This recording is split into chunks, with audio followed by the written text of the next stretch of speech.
Hindi na nakapalagpa ang isang top 8 city most wanted person dahil sa kasong rape sa operasyon ng mga miyembro ng Ormoc City PNP. Ang pagkakadakip sa suspect ay bunga ng pagsisikap ng Philippine National Police kontra sa mga wanted person at iba pang kriminalidad sa pagpapanatili ng kaayusan at kapayapaan sa bansa. Nakatutok dyan si Patrolwoman Camberley Flores.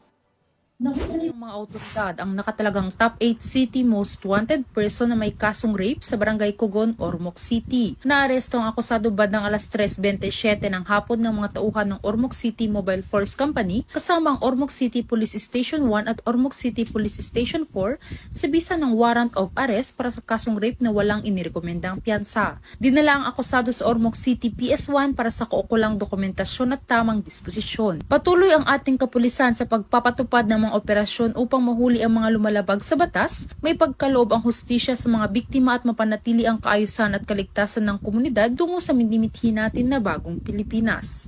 Mula dito sa Tacloban City, ako ang inyong PNN correspondent, Patrolwoman Flores, alagad ng batas, tagataguyod, balitang